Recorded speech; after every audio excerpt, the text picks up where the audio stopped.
ओम नमः शिवाय। प्रदोष व्रत भगवान शिव को समर्पित होता है, जो कि हर महीने की त्रयोदशी तिथि को रखा जाता है। हिंदू पंचांग के अनुसार जब भी त्रयोदशी तिथि शनिवार के दिन पड़ती है तो उसे शनि प्रदोष व्रत कहा जाता है। और ये दिन भगवान शिव और न्याय के देवता शनिदेव दोनों की ही कृपा पाने के लिए सर्वश्रेष्ठ होता है। धार्मिक मान्यताओं के अनुसार शनिदेव महादेव को अपना गुरु और आराध्य मानते हैं। ऐसे में शनि प्रदोष व्रत पर भगवान शिव की पूजा करने से भगवान शिव और शनिदेव दोनों की ही कृपा प्राप्त होती है। जिन लोगों पर शनि की 7.5 या ढैया चल रही हो, उनके लिए यह दिन वरदान के समान माना गया है। मान्यता है कि इस व्रत से संतान प्राप्ति का भी आशीर्वाद मिलता है और संतान के जीवन के कष्ट दूर होने की भी मान्यता है। तो प्रिय श्रोताओ, आज के इस वीडियो में आप सुनने वाले हैं शनि प्रदोष व्रत की संपूर्ण कथाएं। आज है फाल्गुन मास के कृष्ण पक्ष की त्रयोदशी तिथि और आज है 14 फरवरी दिन शनिवार। और आज प्रदोष व्रत की पूजा का मुख्य यानी शुभ मुहूर्त रहेगा शाम 5:33 से 7:03 तक। तो शाम की पूजा करते समय आप इन कथाओं को प्रदोष काल के समय जरूर सुनिएगा। शनि प्रदोष व्रत की पौराणिक कथा के अनुसार एक बार की बात है, एक नगर में एक सेठ जी रहते थे। सेठ जी के घर में हर प्रकार की सुख सुविधाएं थी। उनके पास अपार धन संपत्ति थी, लेकिन उन्हें एक ही दुख था कि उनकी कोई संतान नहीं थी। इसी कारण सेठ और सेठानी दुखी रहते थे। उन्होंने संतान प्राप्ति के लिए कई उपाय किए, व्रत उपवास रखे, लेकिन सफलता नहीं मिली। तब दुखी होकर कुछ समय बीतने पर सेठ जी ने अपना काम नौकरों को सौंप दिया और खुद सेठानी के साथ तीर्थ यात्रा के लिए चल पड़े। अपने नगर से बाहर निकलने पर उन्हें एक साधु महाराज मिले, जो कि ध्यान मग्न बैठे हुए थे। सेठ और सेठानी साधु के पास गए और हाथ जोड़कर उनके ध्यान से उठने का इंतजार करने लगे। काफी देर के बाद जब साधु महाराज ने आंखें खोली, तब उन्हें पता चला कि उनके समक्ष कोई बहुत देर से आशीर्वाद लेने की प्रतीक्षा में बैठा हुआ है। साधु ने सेठ और सेठानी से कहा कि मैं तुम्हारा दुख समझता हूँ, तुम इस दुख से मुक्ति पाने के लिए शनि प्रदोष व्रत करो, इससे तुम्हें संतान सुख अवश्य ही प्राप्त होगा। फिर साधु ने सेठ सेठानी को प्रदोष व्रत की विधि बताने के साथ भगवान शिव की वंदना करने के लिए कहा। भगवान शिव की वंदना इस प्रकार की जाती है। हे रुद्रदेव शिव, आपको नमस्कार है। शिव शंकर जगत गुरु, आपको नमस्कार है। हे नीलकंठ सुर, आपको नमस्कार है। शशि मौली चंद्र सुख, आपको नमस्कार है। हे उमाकांत सुधी, आपको नमस्कार। उग्रत्व रूप मन, आपको नमस्कार है। ईशान ईश प्रभु नमस्कार। विश्वेश्वर प्रभु शिव, आपको नमस्कार है। साधु से इस प्रकार वंदना करने का विधान जानकर सेठ और सेठानी ने साधु महाराज को धन्यवाद किया और उनसे आशीर्वाद लेकर तीर्थ यात्रा के लिए चल पड़े। तीर्थ यात्रा से लौटने के बाद दोनों ने मिलकर शनि प्रदोष व्रत किया, जिसके प्रभाव से जल्दी ही उनके घर में एक सुंदर पुत्र का जन्म हुआ। इस प्रकार शनि प्रदोष व्रत रखने से सेठ सेठानी का घर खुशियों से भर गया। शनि प्रदोष व्रत के दिन जो भी भक्त जिस भी कामना को लेकर प्रदोष व्रत रखता है, उसकी वह कामना भगवान शिव और शनिदेव की कृपा से अवश्य ही पूरी होती है। शनि की 7.5 या ढैया से बचने के लिए अब सुनते हैं ये कथा। एक समय की बात है, एक ब्राह्मण राजा के महल के मुख्य द्वार पर बुरी आत्माओं से बचाव का काम करता था। एक दिन उसने एक अजीब सी आवाज सुनी तो वह डर गया। कई दिनों तक उसे वह आवाज सुनाई देती रही। उसने कभी भी उस रहस्यमय आवाज के बारे में अपनी पत्नी को नहीं बताया और उसका स्वास्थ्य दिन प्रतिदिन खराब होता गया। वह कमजोर होता गया। एक दिन उसकी पत्नी ने कहा, मैं तुम्हें पौष्टिक भोजन देने की पूरी कोशिश करती हूँ, फिर भी तुम्हारी सेहत खराब हो रही है। तुम्हें क्या हुआ है? कुछ समय तक तो वह चुप रहा। फिर उसकी पत्नी ने उसे बहुत समझाया कि उसे अपने मन की बात बता देनी चाहिए, ताकि जो तनाव इतने दिनों से उसे मिल रहा है उससे छुटकारा पाया जा सके, कोई उपाय सोचा जा सके। ब्राह्मण ने कहा, मुझे हर शनिवार एक अजीब सी आवाज़ सुनाई देती है और वह आवाज़ कहती है कि वह हमारे राजा को कष्ट देना चाहती है और उस कष्ट की अवधि 7.5 साल, 2.5 साल, 2.5 महीने, 2.5 दिन या कम से कम 2.5 पहर यानी 7.5 घंटे होगी। अब राजा कोई भी अवधि चुन सकता है, लेकिन कष्ट तो होना अनिवार्य ही लिखा है। ब्राह्मण की पत्नी ये सुनकर मुस्कुराई और बोली, आपने मुझे ये बात पहले क्यों नहीं बताई? राजा को तो बचाना ही होगा, चाहे हमें इसके लिए कुछ भी क्यों ना करना पड़े। आप 2.5 पहर का कष्ट सह लीजिए। आत्मा अगले दिन फिर महल में आई और वही संदेश दोहराया। अब की बार ब्राह्मण ने कहा, मैं राजा का कष्ट अपने ऊपर लेने को तैयार हूं। आप 2.5 पहर तक मेरे ऊपर रह सकती हैं। आत्मा ब्राह्मण के इस प्रस्ताव से प्रसन्न हुई। फिर ब्राह्मण नदी के किनारे गए। वे ध्यान में समय बिताना चाहते थे। उन्होंने पानी की सतह पर 2 आम के फल तैरते हुए देखे। उन्होंने उन्हें ऊपर से पकड़ा और अपनी जांघ के नीचे रख लिया। राजा के राजकुमार पिछले 2 दिनों से शिकार पर गए हुए थे। वे अब तक वापस नहीं लौटे थे। इस कारण राजा बहुत बेचैन व्याकुल थे। उन्होंने राजकुमारों को खोजने के लिए अपने दूतों को अलग अलग दिशाओं में भेजा। संयोगवश एक दूत ब्राह्मण के पास भी जा पहुंचा। उसे ये देखकर अत्यंत आश्चर्य हुआ कि ब्राह्मण ने राजकुमार के सिर अपनी जांघों के नीचे छुपा रखे थे।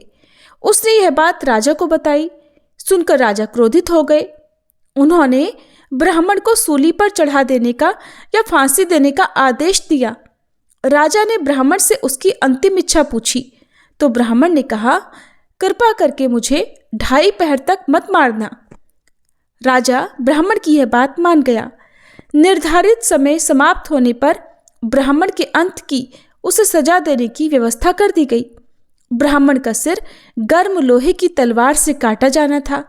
जैसे ही वधकर्ता ने ब्राह्मण पर आक्रमण किया, वह गर्म तलवार टुकड़े टुकड़े हो गई। वधकर्ता ने अब की बार गर्म चांदी की तलवार उठाई और वह तलवार भी ब्राह्मण की गर्दन को छूने से पहले ही टुकड़े टुकड़े हो गई। वधकर्ता ने गर्म सोने की तलवार निकाली और अब की बार ब्राह्मण का सिर काटने का प्रयास किया। तीसरी तलवार का हाल भी कुछ ऐसा ही हुआ। वहां उपस्थित लोग इस चमत्कार को देखकर आश्चर्यचकित रह गए। अचानक वे दोनों राजकुमार भी वहां प्रकट हो गए। राजा उन दोनों राजकुमारों को देखकर बड़ा प्रसन्न हुआ और उन्हें गले लगाया और ब्राह्मण पर भी राजा ने दया दिखाई। राजा ने कहा, हे ब्राह्मण देव, ये क्या रहस्य है? इसे सबके सामने प्रकट कीजिए। इतनी बार मारने के बाद भी आपका बाल तक बांका नहीं हुआ। तब ब्राह्मण ने कहा, हे राजन, शनि आपको कष्ट देना चाहते थे। मैंने आपको और राज्य को बचाने के लिए आपका कष्ट अपने ऊपर ले लिया। शनिदेव ने आम को मानव सिर के रूप में प्रकट कर दिया था। क्या मैं राजकुमारों को मार सकता था? मैं तो हमेशा से इस राज्य का रक्षक रहा हूं। मैंने सदैव आपका और राज्य का भला ही चाहा है।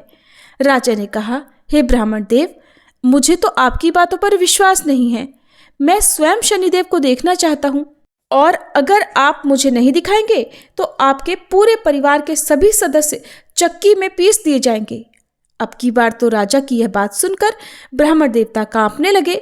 उन्होंने 1 सप्ताह का समय मांगा। इसके बाद वह अपने घर गए तो उनकी पत्नी ने, जो बहुत चतुर और बहुत बुद्धिमान थी, ब्राह्मण देवता को देखकर कहा, क्या बात है, आप पीले और भयभीत लग रहे हैं, क्यों डरे हुए हैं? ब्राह्मण देवता ने कहा, भाग्यवान, शनिदेव ने ही मुझ पर यह कष्ट डाला है। मैं तो तुम्हारी सलाह मानकर पहली बार बच गया। अब अगर मैंने शनि ग्रह को राजा के सामने प्रकट नहीं किया तो हम सब चक्की के पहियों के नीचे कुचल जाएंगे। ब्राह्मण की पत्नी ने कहा, धैर्य रखो, आपने एक नेक काम के लिए अपनी जान जोखिम में डाली है।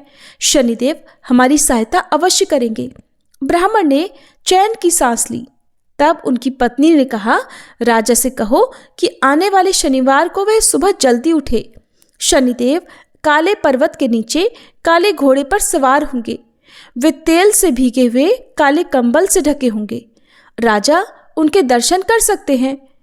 अगले शनिवार को ब्राह्मण राजा को काले पर्वत पर ले गए। एक काली परछाई काले घोड़े पर सवार थी। राजा ने पूछा, तुम कौन हो? शनिदेव ने कहा, राजन, मैं शनि हूं। मैं गरीबों और राजाओं दोनों को एक समान रूप से कष्ट देता हूँ। मैं किसी में कोई भेदभाव नहीं करता। राजा ने कहा, तब शनिदेव हम आपके प्रकोप से कैसे बच सकते हैं? शनिदेव ने कहा, धनवानों को शनिवार को एक काला घोड़ा या 1.25 मन सोना दान करना चाहिए। मध्यम आय वर्ग के लोग लोहा और काले कंबल दान कर सकते हैं। निर्धन लोग तेल लगी रोटी एक काले कुत्ते को दे सकते हैं। और भी निर्धन लोग एक पीपल के पेड़ में जल अर्पित कर सकते हैं और पीपल की जड़ में थोड़ा गुड़ रख सकते हैं। पेड़ को कच्चे सूत या कच्चे धागे से लपेट सकते हैं।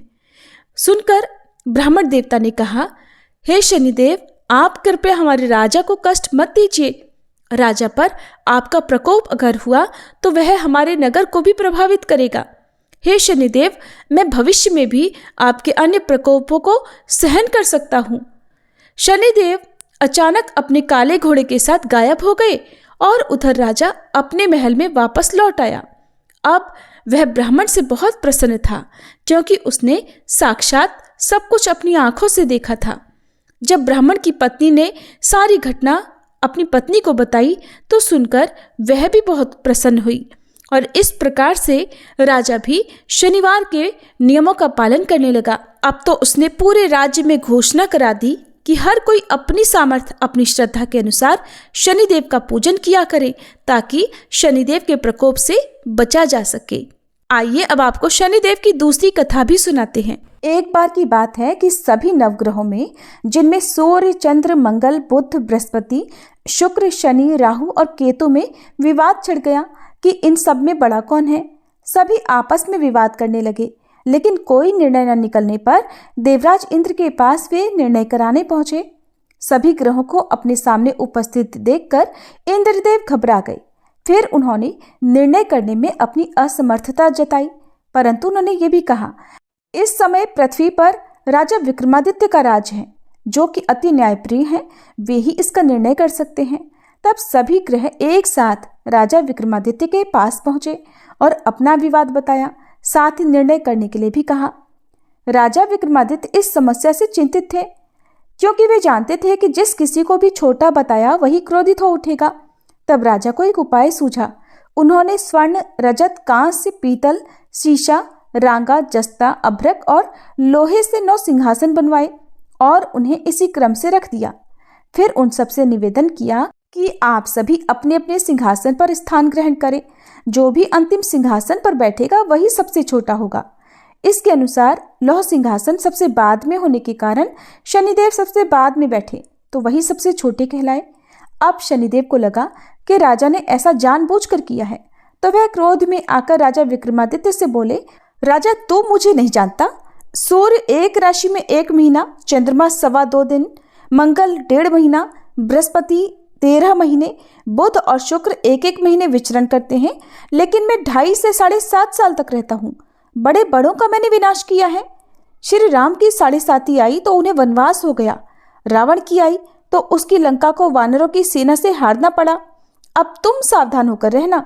ऐसा कहकर कोपित हुए शनिदेव जी वहां से चले गए और तब अन्य ग्रह भी खुशी खुशी चले गए। कुछ समय बाद राजा की 7.5 आई। तब शनिदेव घोड़ों के सौदागर बनकर वहां आए। उनके पास कई सारे बढ़िया घोड़े थे। राजा ने यह समाचार सुनकर अपने अश्वपाल को अच्छे घोड़े खरीदने की आज्ञा दी। उसने कई अच्छे घोड़े खरीदे और एक सर्वोत्तम घोड़े को राजा की सवारी करने दे दिया। अब जैसे ही राजा उस घोड़े पर सवार हुए, वह घोड़ा सरपट वन की ओर भागा और घने जंगल में पहुंचकर वह अंतर्ध्यान हो गया। अब राजा भूख प्यास से भटकते रहे। तब एक ग्वाले ने उन्हें पानी पिलाया। राजा ने प्रसन्न होकर उसे अपनी अंगूठी दी और वह अंगूठी देकर राजा अपने नगर को चल पड़े। वहां उन्होंने अपना नाम उज्जैन निवासी वीका बताया और वहां उन्होंने एक सेठ की दुकान में रुककर जलपान किया। कुछ देर रुककर आराम भी किया। भाग्यवश उस सेठ की उस दिन खूब बिक्री हुई। अब सेठ रूप बदले हुए राजा विक्रमादित्य को अपने साथ अपने घर ले गया। वहां पर राजा ने खूंटी पर देखा कि एक हार टंगा हुआ है जिसे खूंटी निगल रही है। देखते ही देखते थोड़ी देर में पूरा हार गायब हो गया। तब सेठ ने वापस आने पर देखा कि हार तो गायब है। सेठ ने समझा कि वीका ने ही उसे चुराया है। फिर तो सेठ ने कोतवाल के पास उन्हें पकड़वा दिया। अब उस नगर के राजा ने भी राजा विक्रमादित्य को चोर समझकर उनके हाथ पैर कटवा दिए और नगर के बाहर फेंकवा दिया। वहां से एक तेली निकल रहा था जिसे दया आई और उसने वीका को अपनी गाड़ी में बिठाया। वह अपनी जीभ से बैलों को हाँकने लगा। उस समय तक राजा की शनि दशा समाप्त हो गई। वर्षा ऋतु आने पर राजा मल्हार गाने लगे। राजा जिस नगर में थे वहां की राजकुमारी मनभावनी को उनका गाना इतना पसंद आया कि उसने मन ही मन प्रण कर लिया कि वह उस राग गाने वाले से ही विवाह करेगी। राजकुमारी ने दासी को राग गाने वाले को ढूंढने भेजा। तब दासी ने बताया कि वह तो एक चौरंगिया अर्थात अपाहिज है, परंतु राजकुमारी नहीं मानी। अगले ही दिन वह भूख प्यास त्याग कर अनशन पर बैठ गई कि विवाह करेगी तो उसी से करेगी। बहुत समझाने पर भी जब राजकुमारी नहीं मानी तो राजा ने उस तेली को बुला भेजा और विवाह की तैयारी करने को कहा। फिर तो उसका विवाह राजकुमारी से हो गया। तब एक दिन सोते हुए स्वप्न में शनिदेव ने राजा को दर्शन देकर कहा कि राजन, देखा तुमने मुझे छोटा बताकर कितना दुख झेला है। तब राजा ने उनसे क्षमा मांगी और प्रार्थना करते हुए कहा, हे शनिदेव, जैसा दुख मुझे दिया है किसी और को मत दीजिएगा। तब शनिदेव मान गए और कहा कि जो मेरी कथा और व्रत करेगा उसे मेरी दशा में कभी कोई दुख नहीं होगा। जो व्यक्ति रोज मेरा ध्यान करेगा और चींटियों को आटा डालेगा उसकी भी सभी मनोकामनाएं पूर्ण होंगी। और ऐसा कहकर शनिदेव ने राजा को हाथ पैर वापस कर दिए। इधर प्रातःकाल आंख खुलने पर राजकुमारी ने देखा तो वह बड़ी आश्चर्यचकित हुई। तब वीका अर्थात राजा विक्रमादित्य ने राजकुमारी को बताया कि वह उज्जैन के राजा विक्रमादित्य हैं। जानकर सभी अत्यंत प्रसन्न हुए। सेठ ने जब सुना तो वह राजा के पैरों पर गिरकर क्षमा मांगने लगा। राजा ने कहा कि ये तो शनिदेव का क्रोध था, इसमें किसी का कोई दोष नहीं। सेठ ने फिर भी निवेदन किया कि राजन, मुझे शांति तभी मिलेगी जब आप मेरे घर चलकर भोजन करेंगे। तब सेठ ने अपने घर तरह तरह के व्यंजनों से राजा का सत्कार किया। सभी ने देखा कि जो खूंटी हार निगल गई थी वही अब उसे उगल रही थी। सेठ ने अनेक मोहरे देकर राजा का धन्यवाद किया। इसके बाद राजा रानी को लेकर अपने राज्य वापस लौट आए, जहां पर उनका खूब धूमधाम से स्वागत किया गया। राजा विक्रमादित्य ने कहा कि उन्होंने शनिदेव को छोटा बताया था, लेकिन वे तो सर्वश्रेष्ठ हैं। तब से राजा विक्रमादित्य के राज्य में शनिदेव की पूजा और कथा रोज होने लगी। शनिदेव की ये दिव्य और प्रेरणादायक कथा अब पूर्ण होती है। जिन्होंने भी श्रद्धा से इस कथा को सुना उन्होंने न केवल शनिदेव की कृपा प्राप्त की बल्कि अपने पापों का भी क्षय किया। कथा श्रवण का यही संदेश है, जो जैसा कर्म करेगा वैसा फल पाएगा, पर शनिदेव यदि कृपा कर दे तो दुर्भाग्य भी सौभाग्य बन जाएगा। अब आइए हम सब मिलकर शनिदेव से विनम्र प्रार्थना करें। हे कर्मों के न्यायाधीश शनिदेव, हमारे अच्छे बुरे सभी कर्मों को क्षमा कर हमें सही राह दिखाइए। हमारे जीवन से संकट, दरिद्रता, रोग और शत्रुता को दूर कर धैर्य, विवेक, संयम और सफलता प्रदान कीजिए। शनिदेव की कथा सुनने मात्र से मनुष्य को चंद्र दोष, राहु केतु की बाधाएं और समस्त शनि पीड़ा से मुक्ति मिलती है। जो हर शनिवार को इस कथा को सुनते हैं, शनिदेव उनके जीवन की नैया पार लगा देते हैं। अब सुनिए शिव चालीसा पाठ और आरती। जय गणेश गिरिजा सुवन, मंगल मूल सुजान, कहत अयोध्या दास तुम, देहु अभय वरदान। जय गिरिजापति दीन दयाला, सदा करत संतन प्रतिपाला। भाल चंद्रमा सोहत नीके, कानन कुंडल नाग फनी के। अंग गौर शिर गंग बहाए, मुंड माल तन क्षार लगाए। वस्त्र खाल बाघांबर सोहे, छवि को देखी नाग मन मोहे। मैना मातु की हवे दुलारी, वाम अंग सोहत छवि न्यारी। कर त्रिशूल सोहत छवि भारी, करत सदा शत्रुन क्षयकारी। नंदी गणेश सोहितः कैसे, सागर मध्य कमल है जैसे। कार्तिक श्याम और गणराऊ, या छवि को कही जात न काऊ। देवन जब ही जाय पुकारा, तब ही दुख प्रभु आप निवारा। किया उपद्रव तारक भारी, देवन सब मिली तुम ही जुहारी। तुरत षडानन आप पठायऊ, लव निमेष मह मारी गिरायऊ। आप जलंधर असुर संहारा, सुयश तुम्हार विदित संसारा। त्रिपुरासुर सन युद्ध मचाई, सब ही कृपा कर लीन बचाई।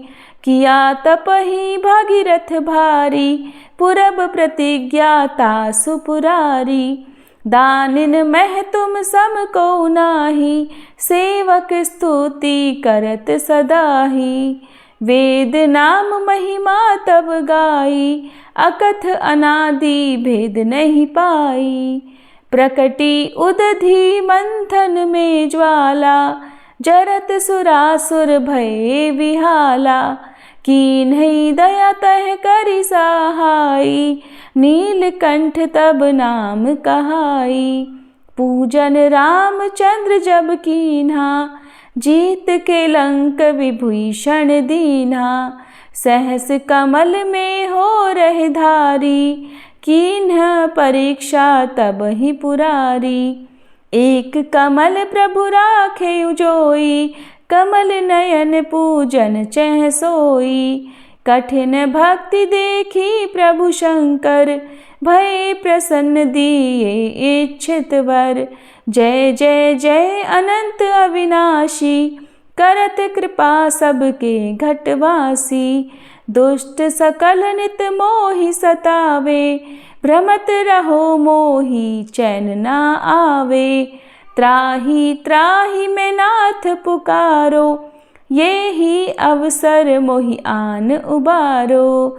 लै त्रिशूल शत्रुन को मारो, संकट से मोहि आन उबारो।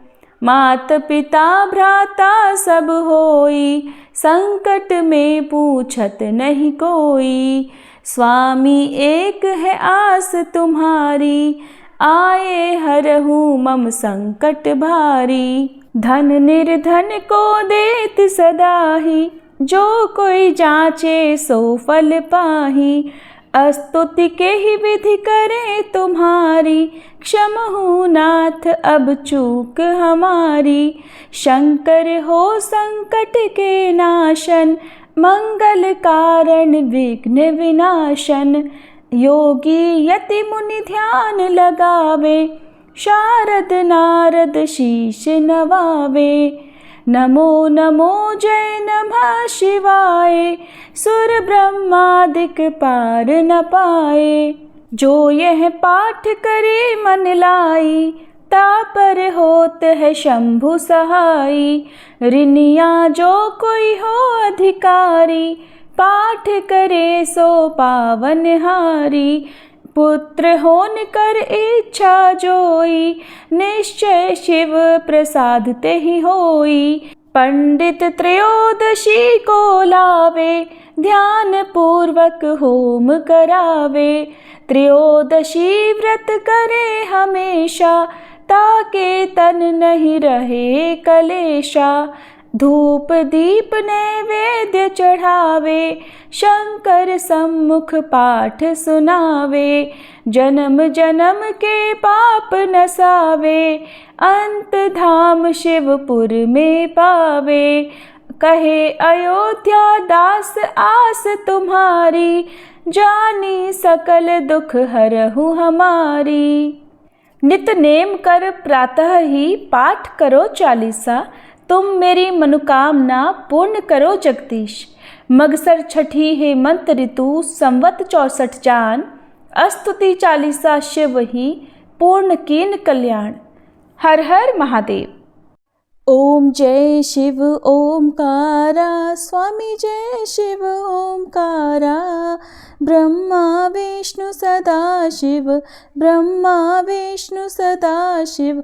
अर्धांगी धारा, ओम जय शिव ओमकारा।